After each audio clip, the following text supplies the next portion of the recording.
Sometimes in finance, you come across an idea that is just so elegant, so simple and smart, it feels like it has to work. But what happens when that brilliant idea smacks headfirst into the messy, complicated real world? Well, that's what we're going to find out. So think about it like this.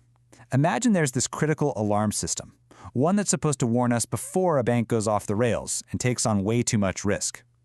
Now, what if I told you that alarm was just silently broken? That's the question at the heart of our story today. All right, to really get why this matters, we have to start with the fundamental problem that regulators are pretty much always trying to solve. It's this classic tightrope walk, right? You absolutely want banks to be out there, lending money, making investments, helping the economy grow. But you can't let them gamble so recklessly that they blow the whole system up. And for decades, people have been searching for a clever way to pull off this balancing act. And that search led to what seemed like a beautifully simple idea, a kind of financial canary in the coal mine that could, in theory, warn everybody when a bank was getting into some really dangerous territory. The whole idea is called market discipline. Basically, the theory goes that you don't always need a regulator breathing down a bank's neck. The market itself, the very people and institutions lending money to the bank, can act as its own powerful police force. So who are the perfect enforcers for this job? Well, they're the people who hold something called subordinated debt. Just think of them this way. If a bank goes bust, they are at the absolute back of the line to get paid. So yeah, they have a massive incentive to watch that bank like a hawk for any hint of trouble. On paper, it's a perfect, logical chain reaction.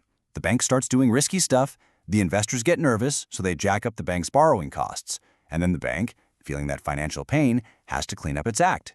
It should be a perfect, self-correcting system, in theory. So, how did this beautiful theory actually hold up when it was put to the test? Well, a fascinating study from 2015 gave us the perfect stress test right in the middle of Mexico's banking system.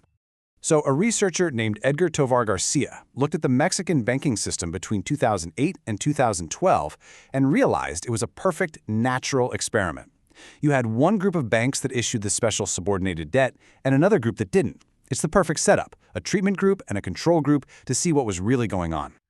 And right away, we find our first huge clue that things might not be as simple as the theory suggests. The data showed that the banks using this tool were, on average, 3 times larger than the banks that didn't. Just keep that little fact in the back of your mind. It's going to be really important later. And that brings us to the multi-billion-dollar question. We've got the theory, we've got the experiment, so what were the results? Did this canary in the coal mine actually sing when there was danger? And the answer, found by the study, was not just no. It was a resounding, shocking no. I mean, the results pointed in the complete opposite direction of what anyone, and I mean anyone, expected. Okay, so let's start with the most basic question. According to the theory, the banks that were using this tool, our treatment group, they should have been less risky than the other banks, right? Incredibly, the reality was the exact opposite. The study found that issuing this subordinated debt was actually linked to higher levels of bank risk. The safety net wasn't just failing, it seemed to be associated with more danger, not less. It's just wild. Okay, fine. So what about the alarm system itself, that price mechanism? Did those nervous investors at least charge the riskier banks more in interest? Did they send that crucial warning signal? Again, a complete failure. The study found no statistical connection at all. A bank's risk level had zero effect on the interest rate it had to pay. The rates just went up and down with the rest of the market. The alarm was completely silent. All right, one last chance for this theory. Maybe investors didn't punish risky banks with higher prices, but with quantity, right? Did they just refuse to lend as much money to the banks that were playing fast and loose?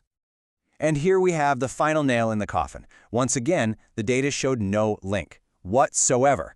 A bank's risk profile had no impact on its ability to go out and issue even more of this debt. The market wasn't turning off the spigot at all. So the verdict was just undeniable. On all 3 counts, the theory failed. The banks using the tool were riskier, and the investors showed zero signs of punishing them. The elegant theory completely collapsed on contact with reality, which, of course, leads to the big question, why? I mean, look, finding out that something is broken is one thing. But figuring out why it's broken, that's where the real lesson is. Why did this elegant idea fail so completely?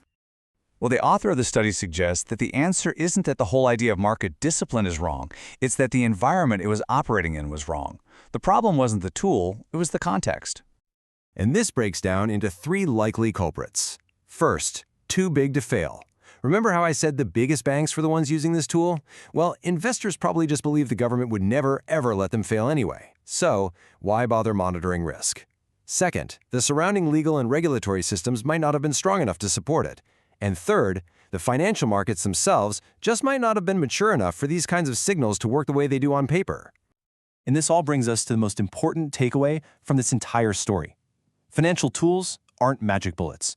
A clever regulation that works perfectly in one country can be completely useless or even make things worse in another. Context is everything. Which leaves us with a final, pretty unsettling thought. This wasn't a dumb idea. It was one of the cleverest, most elegant market-based solutions ever proposed.